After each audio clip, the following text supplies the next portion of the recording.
ನೋಡಿ, ಇದು ಬಹುಶಃ ರಾಜಕಾರಣದಲ್ಲಿ ಇವತ್ತೊಂದು ಮೇಲ್ಪಂಕ್ತಿಯನ್ನು ಹಾಕ್ಕೊಟ್ಟಂಥದ್ದು. ಬಹುಶಃ ಇವತ್ತು ನಾನು ಮಾನ್ಯ ಸಿದ್ದರಾಮಯ್ಯನವರನ್ನು ಎಷ್ಟು ನೆನೆಸ್ಕೊಂಡ್ರೂ ತಪ್ಪಾಗುತ್ತೆ.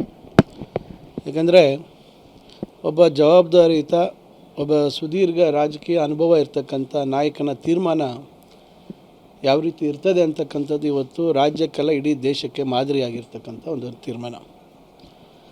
ಕಾಂಗ್ರೆಸ್ ಪಕ್ಷದ ಒಂದು ವರ್ಚಸ್ಸೇನಿದೆ, ಇವತ್ತು ಕಾಂಗ್ರೆಸ್ ಪಕ್ಷದ ವರ್ಚಸ್ಸು ಭಾಳಷ್ಟು ವೃದ್ಧಿಯಾಗಿದೆ. ಕಾಂಗ್ರೆಸ್ ಪಕ್ಷದ ಏನು ಹೈಕಮಾಂಡ್ ಏನಿದೆ ಅವರ ಗೌರವ ಇವತ್ತು ಹೆಚ್ಚಾಗಿದೆ. ಬಹುಶಃ ಭಾಳಷ್ಟು ಜನ ನಿರೀಕ್ಷೆ ಮಾಡಿರಲಿಲ್ಲ. ಆದರೆ ಮಾನ್ಯ ಸಿದ್ದರಾಮಯ್ಯನವರ ಸುದೀರ್ಘ ರಾಜಕೀಯ ಅನುಭವ ಮತ್ತು ಅಧಿಕಾರ ಯಾರಿಗೂ ಶಾಶ್ವತ ಇಲ್ಲ ಅಂತಕ್ಕಂಥದ್ದು ಅವರಿಗೆ ಅವರ ಅನುಭವದ ಪಾಠ. ಅವರು ಪಕ್ಷದ ಗೌರವ ಮತ್ತು ಪಕ್ಷದ ಹೈಕಮಾಂಡ್ಗೆ ಮತ್ತು ಇಡೀ ರಾಜ್ಯದ ಜನತೆಯ ಒಂದು ರಾಜಕೀಯ ವ್ಯಕ್ತಿಗಳ ಮೇಲೆ ಇರ್ತಕ್ಕಂಥ ಗೌರವ ಇವತ್ತು ಒಂದು ಶಿಖರಕ್ಕೆ ಕೊಂಡೊಯ್ತಕ್ಕಂಥ ಒಂದು ಕೆಲಸವನ್ನು ಮಾಡಿದ್ದಾರೆ. ಅದರಿಂದ ಯಾವುದೇ ಗೊಂದಲ, ನಾಯಕತ್ವದ ವಿಚಾರದಲ್ಲಿ ಯಾವುದೇ ಗೊಂದಲ ಇಲ್ಲ.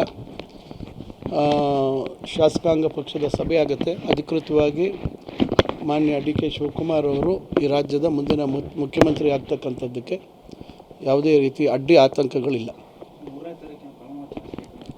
ನೋಡಿ, ನನಗೆ ಮಾಹಿತಿ ಇಲ್ಲ, ಮಾಧ್ಯಮಗಳಲ್ಲಿ ನೋಡ್ತಾ ಇದ್ದೀನಿ. ನಾಳೆ ಶಾಸಕಾಂಗ ಪಕ್ಷದ ಸಭೆ ಕರೀತಾರೆ ಅಂತಕ್ಕಂಥ ಒಂದು ಮಾಹಿತಿ ಬಂದಿದೆ. ಸಮಯ ಮತ್ತು ಸ್ಥಳ ನಿಗದಿಯಾಗಿಲ್ಲ, ಆದರೆ ನಾಳೆ ಇರ್ತದೆ ಅಂತಕ್ಕಂಥದ್ದು. ಇವತ್ತು ದೆಹಲಿಯಲ್ಲಿ ಮಾನ್ಯ ಸಿದ್ದರಾಮಯ್ಯ ಸಾಹೇಬರು ಇದ್ದಾರೆ, ಮಾನ್ಯ ಡಿ ಕೆ ಶಿವಕುಮಾರ್ ಸಾಹೇಬರು ಇದ್ದಾರೆ.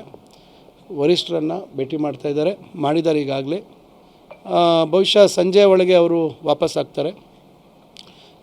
ಪಕ್ಷದ ನಮ್ಮ ಪ್ರಧಾನ ಕಾರ್ಯದರ್ಶಿಗಳು, ನಮ್ಮ ಉಸ್ತುವಾರಿಗಳಿರ್ತಕ್ಕಂಥ ರಣದೀಪ್ ಸಿಂಗ್ ಸುರ್ಜೇವಾಲಾ ಸಾಹೇಬರು ಮತ್ತು ಇನ್ನು ಯಾರನ್ನು ವೀಕ್ಷಕರನ್ನಾಗಿ ನೇಮಕ ಮಾಡ್ತಾರೆ ಪಕ್ಷ ಗೊತ್ತಿಲ್ಲ.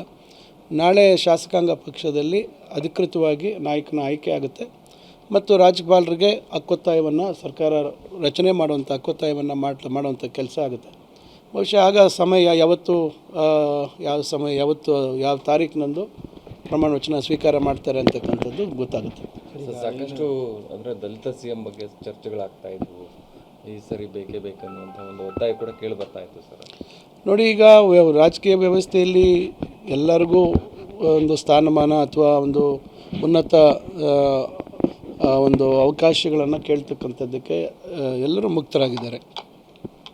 ಆದರೆ ಇವತ್ತು 2023ರಲ್ಲಿ ಚುನಾವಣೆ ಆದಂಥ ಸಂದರ್ಭದಲ್ಲಿ ಏನು ಮಾನ್ಯ ಡಿ ಕೆ ಶಿವಕುಮಾರ್ ಅವರು ಪಕ್ಷದ ಅಧ್ಯಕ್ಷರಾಗಿ ಇದ್ದರು, ಮಾನ್ಯ ಸಿದ್ದರಾಮಯ್ಯ ಸಾಹೇಬರು ವಿರೋಧ ಪಕ್ಷದ ನಾಯಕರಾಗಿ ಒಂದು ರೀತಿ ಜಂಟಿಯಾಗಿ ಅವರು ಈ ರಾಜ್ಯದಲ್ಲಿ ಪಕ್ಷದ ಸಂಘಟನೆ ಭಾಳಷ್ಟು ದೊಡ್ಡ ಮಟ್ಟಕ್ಕೆ ಬಲವರ್ಧನೆ ಮಾಡ್ತಕ್ಕಂಥದ್ದು ಇರ್ಬೋದು ಮತ್ತು ಪಕ್ಷ ದೊಡ್ಡ ಮಟ್ಟದಲ್ಲಿ ಜನರ ವಿಶ್ವಾಸವನ್ನು ಗಳಿಸ್ತಕ್ಕಂಥದ್ದಕ್ಕೆ ಅವರ ಪಾತ್ರ ಭಾಳ ಮುಖ್ಯವಾಗಿತ್ತು.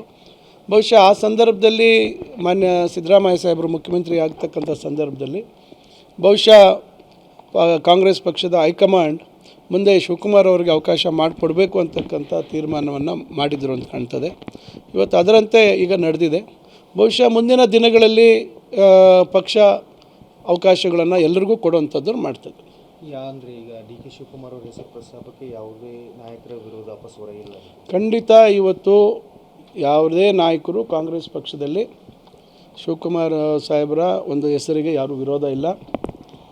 ಮಾನ್ಯ ಸಿದ್ದರಾಮಯ್ಯ ಸಾಹೇಬ್ರೆ ಅವರೇ ವ್ಯಕ್ತಪಡಿಸಿದ್ದಾರೆ, ನನ್ನ ಸಂಪೂರ್ಣ ಸಹಕಾರ ಶಿವಕುಮಾರ್ ಅವ್ರಿಗಿರ್ತದೆ ಮತ್ತು 2028ರಲ್ಲಿ ಕಾಂಗ್ರೆಸ್ ಪಕ್ಷವನ್ನು ಮರಳಿ ಅಧಿಕಾರಕ್ಕೆ ತರ್ತಕ್ಕಂಥದ್ದಕ್ಕೆ ನಾವು ಒಟ್ಟಾಗಿ ಶ್ರಮಿಸ್ತೀವಿ ಅಂತಕ್ಕಂಥ ಒಂದು ಭರವಸೆ ಜೊತೆಗೆ ಗಟ್ಟಿಯಾದಂಥ ನಿರ್ಧಾರವನ್ನು ಮಾಡಿದ್ದಾರೆ.